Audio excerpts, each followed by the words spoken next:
O Fantasma e o Consertador de Ossos. De Gauche et de Bonnezeter.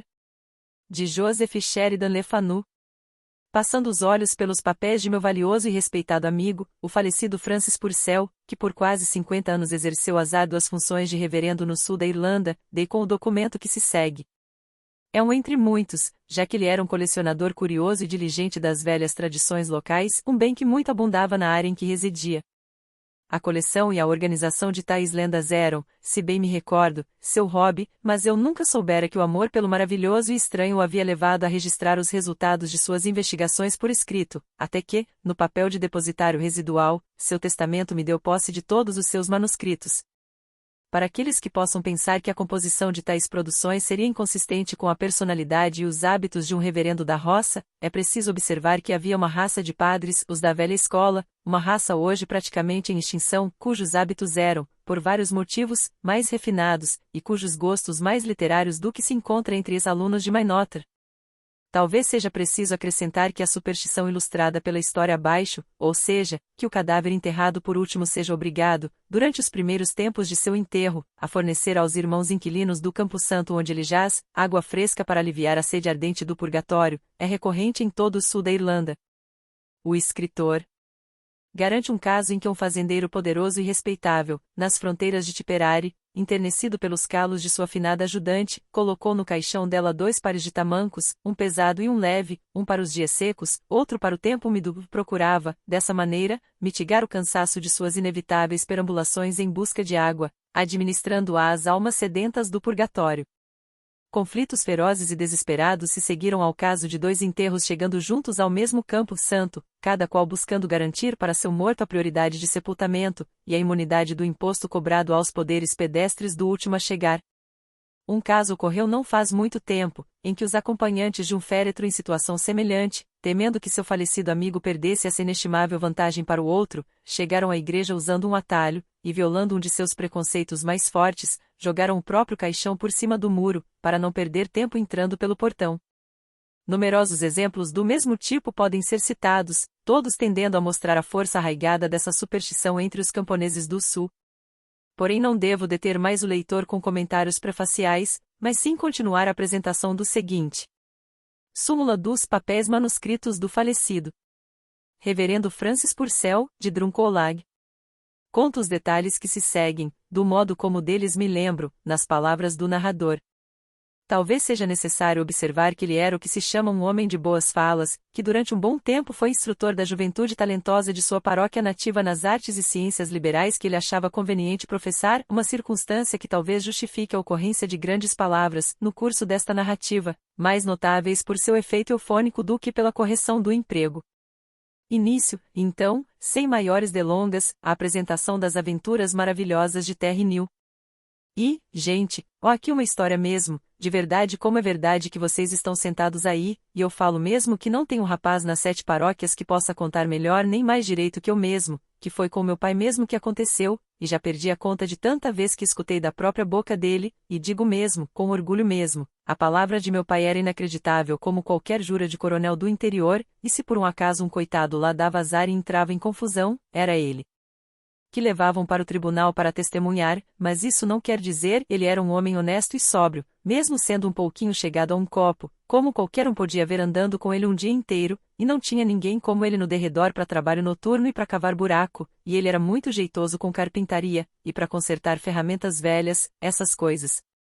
E assim ele começou a consertar osso, o que era muito natural, porque ninguém deles lá ia chegar para ele para pedir para consertar pé de cadeira ou pé de mesa, e com certeza, nunca houve um consertador de osso com tanta clientela, homem e criança, jovem e velho, não era costume, não tinha essa coisa de quebrar e consertar osso, que alguém se lembre.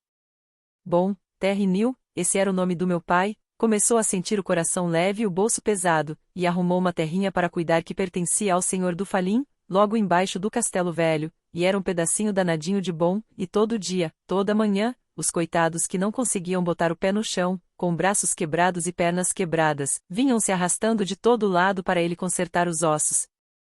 Bom, moço, tudo ia bem, na medida do possível, mas era costume quando Sarfalim viajava para fora da fazenda, alguns dos inquilinos ficavam vigiando o castelo, uma espécie de cortesia com a antiga família, e era uma coisa muito desagradável para os inquilinos, porque todo mundo ali sabia que tinha uma coisa esquisita no castelo. Os vizinhos diziam que o velho avô de Sarfalim, uma boa pessoa, Deus o tenha, que já bateu as botas, ele ficava andando perdido no meio da noite, desde que estourou uma veia desarrolhando uma garrafa, como a gente faz, e vai continuar fazendo, se Deus quiser, mas isso não tem nada a ver.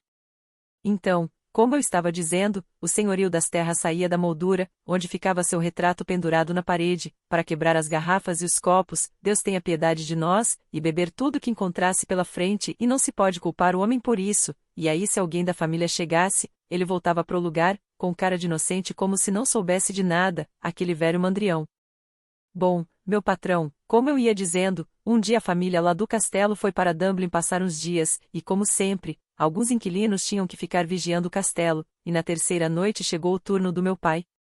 Ah, vem cá, ele fala para si mesmo, vou ter que sentar e vigiar a noite inteira, com o espírito daquele velho malandro, louvado seja Deus, diz ele, fazendo serenata pela casa, e aprontando todo tipo de arte. Porém, não tinha mesmo jeito de escapar, e então ele fez das tripas coração e subiu para lá ao cair da noite com uma garrafa de poitim e outra de água benta. Estava chovendo um bocado, e a noite era escura e triste, quando meu pai entrou, e a água benta ele aspergiu nele mesmo, e não passou muito tempo já precisou dar um gole na aguardente, para espantar a friagem do coração. Foi o velho capataz, Lawrence Connor, quem abriu a porta, e ele e meu pai sempre se deram muito bem. Então quando ele viu quem era, e meu pai falou que era a vez dele ficar de guarda no castelo, ele se ofereceu para ficar ali na vigília com ele, e pode ter certeza de que meu pai não recusou nem ficou com pena. E então diz Lowry: vamos fazer um foguinho no salão, diz ele. E por que não na sala da entrada, diz meu pai, que sabia que o retrato do fazendeiro ficava dependurado na entrada. Não pode acender fogo na sala, diz Lawrence, porque tem um ninho velho de gralha na chaminé. Que coisa, diz meu pai, vamos ficar na cozinha, porque é muito esquisito para minha pessoa ficar sentado na sala, diz ele. Ah, Terry, isso não pode, diz Lawrence. Se a gente vai seguir o velho costume de verdade, então tem que seguir direito, diz ele. O diabo que carregue o velho costume, diz meu pai, com seus botões, desculpe a linguagem, mas ele não queria que Lowry visse que estava com mais medo ainda. Ah, muito bem, diz ele. Estou de acordo, Lawrence, diz ele, e então vão os dois para a cozinha, até o fogo esquentar na sala, e isso não demorou muito. Bem, meu senhor, logo eles subiram de novo, e se sentaram bem confortáveis na sala da lareira, e começaram a conversar, e a fumar, e a dar uns tragos na garrafa, e, o melhor de tudo, fizeram um belo fogo de madeira podre e turfa, para esquentar bem suas canelas. Bem, meu senhor, como eu estava dizendo, eles ficaram conversando e fumando juntos em paz, até que Lawrence começou a querer pegar no sono, como era natural para ele, que era um empregado velho e acostumado a dormir muito bem. Não pode ser, diz meu pai, será que você tá pegando no sono, é? Ah, que inferno, diz Lowry, tô só fechando meus olhos, diz ele, para não entrar o cheiro da fumaça da lenha, que tá fazendo eles aguar, diz ele. Não se mete na vida dos outros, diz ele, todo duro, porque ele tinha um barrigão enorme, Deus o tenha, e anda aí, diz ele, com tua história, que tô escutando, diz ele, fechando os olhos. Bom, quando meu pai viu que falar não adiantava nada, continuou com a história. Por falar nisso, era a história de Disso Oliva e seu velho bode que ele estava contando, e olha que é uma história muito da boa, e tinha tanta coisa nela que dava até para acordar vigia, quanto mais segurar um cristão na hora do sono. Mas, juro, o jeito que meu pai contava, acho que ninguém nunca tinha escutado antes ou até então, porque ele berrava a cada palavra, como se tosse morrer, só para ver se fazia o velho Lowry ficar acordado, mas, juro, não adiantou, porque o sono chegou para ele, antes do final da história, Lowry O'Connor começou a roncar como uma gaita de foles. Ah, comida para quem tem fome, diz meu pai, mas não é que esse aí tá difícil, diz ele, esse velhaco velho, que diz que é meu amigo, caindo no sono desse jeito, e nós dois no mesmo cômodo com uma alma, diz ele. A cruz de Cristo nos proteja, ele diz, e bem nessa hora que ele estava indo sacudir Lawrence para acordar, ele lembrou que se o outro acordasse com certeza ia para a cama, e então meu pai ia ficar completamente sozinho, e a coisa ia ficar pior ainda. Ah, droga, diz meu pai, não vou perturbar o coitado do homem. Amigo e gente de bom coração não faria uma coisa dessas, diz ele, atormentar o outro que tá dormindo, diz ele, quem me dera ser desse mesmo jeito também, diz ele. E com isso ele começou a andar para cima e para baixo, rezando suas preces, se cansando até suar, desculpe a expressão. Mas não adiantou nada, então ele bebeu 1/2 litro de aguardente, para clarear as ideias. Ah, diz ele, queria que o Senhor me desse uma mente tranquila como a de Léore. Quem sabe, diz ele, se eu tentar consigo dormir, e assim ele puxou uma poltrona grande para perto de Lawrence, e se arrumou nela do jeito que deu. Mas tinha uma coisa esquisita que esqueci de lhe contar. Ele não conseguia evitar, sem querer, de dar uma olhada de vez em quando para o retrato, e imediatamente percebeu que os olhos no quadro seguiam ele por todo canto, encarando ele, e piscando para ele, para onde ele ia. Ah, diz ele, quando viu aquilo, tenho pouca chance, diz ele, a má sorte me acompanhou quando vim para este lugar azarento, diz ele, mas agora não adianta me desmanchar de medo, diz ele, porque se é para morrer, vou suado mas vou valente, diz ele. Bom, meu patrão, ele tentou ficar bem à vontade, e pensou 2 ou 3 vezes que podia cair no sono, mas acontece que a tempestade gemia e arrastava os galhos pesados lá fora, assobiando pelas chaminés do castelo. Bom, depois de ouvir o urro de uma rajada de vento, qualquer um ia pensar que as paredes do castelo estavam para cair, tijolo por tijolo, do jeito que o prédio sacudia. Mas de repente o temporal passou, tudo ficou quieto de uma só vez como se fosse noite de verão. Bom, seu moço, não tinha dado ainda 3 minutos que o vento parou, quando ele achou que tinha ouvido um barulho em cima da lareira, e aí meu pai abriu os olhos só um pouquinho, e com toda a certeza ele viu o velho senhor saindo do quadro e podia jurar que parecia que estava tirando o casaco de montaria, e ficou de pé, direitinho, sobre o aparador, e de lá pulou para o chão. Bom, o velho danado, e meu pai achou essa a pior parte de todas, antes de fazer qualquer coisa estranha, parou um pouco, para ouvir se os dois estavam dormindo, e assim que achou que estavam, esticou a mão, pegou a garrafa de aguardente, e bebeu até a última gota. Bom, senhoria, quando acabou de virar tudo na boca, ele devolveu direitinho pro mesmo lugar onde a garrafa estava antes. Aí começou a andar para lá e para cá pela sala, com cara de quem nunca bebeu na vida.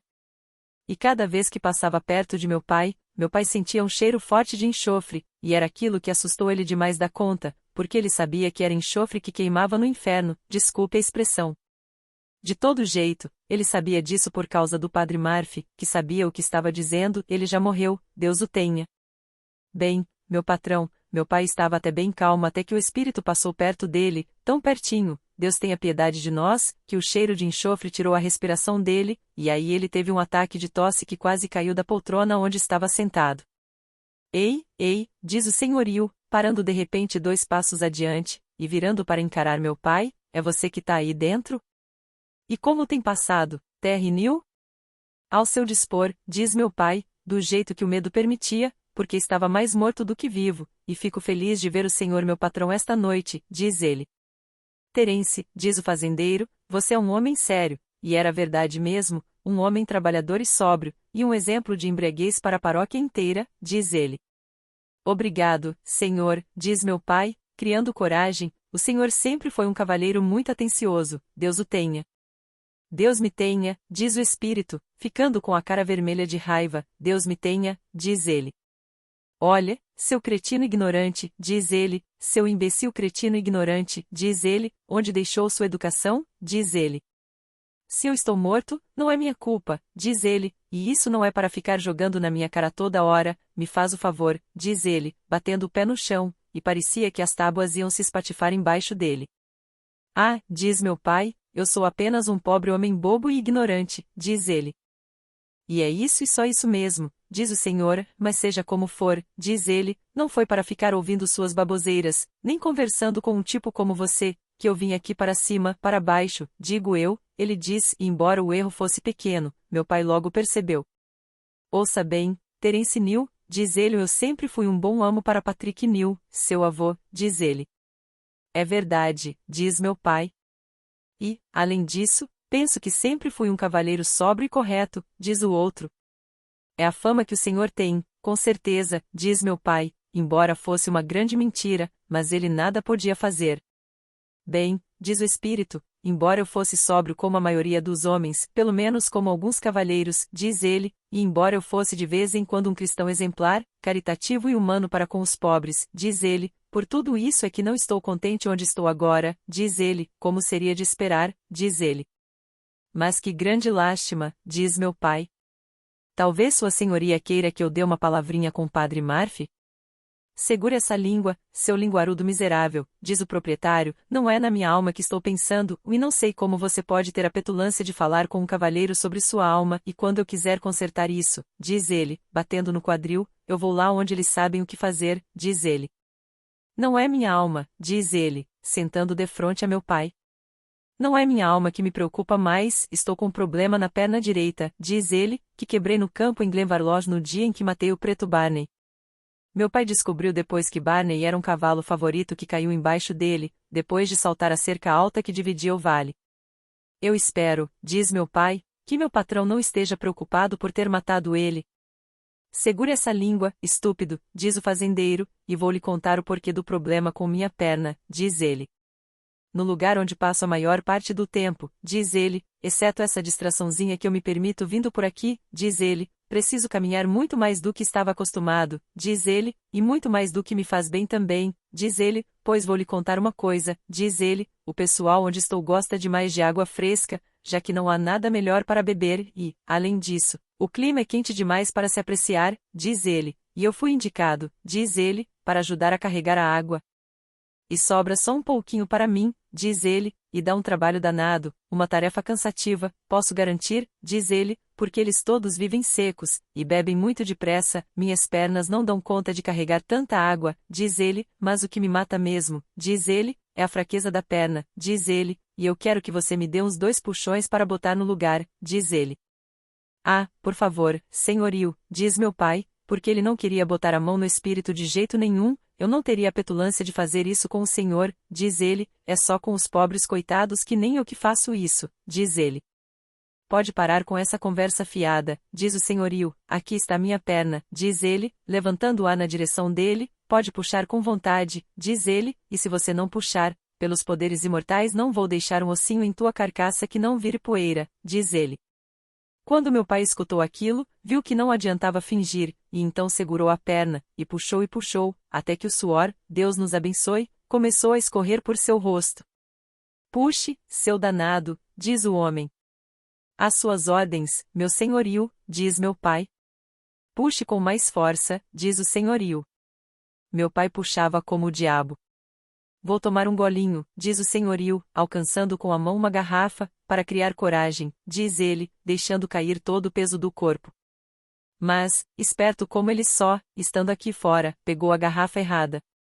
À sua saúde, Terence, diz ele, e agora pode puxar como o próprio diabo, e com isso ele levantou a garrafa de água benta, e mal a encostou na boca, deu um berro que parecia que ia rachar a sala, e deu uma cusparada com tal força que a perna soltou do corpo e ficou nas mãos de meu pai, lá se foi o senhorio para debaixo da mesa, e meu pai foi recuando para o outro lado da sala, caindo de costas no chão. Quando ele voltou a si, o alegre sol da manhã brilhava através das venezianas, e ele estava caído de costas, com o pé de uma das poltronas arrancada do buraco e bem segura em sua mão, apontando para o teto, e o velho Léury dormindo a sono solto, e roncando mais alto do que nunca. Meu pai foi naquela manhã falar com o padre Murphy, e daquele dia em diante, até o dia de sua morte, nunca deixou de se confessar e de ir à missa, e o que lhe dizia era mais acreditado porque ele raramente tocava no assunto. E para o senhorio, ou seja, o espírito, se foi por não gostar da bebida, ou pela perda da perna, nunca mais se ouviu falar de suas caminhadas.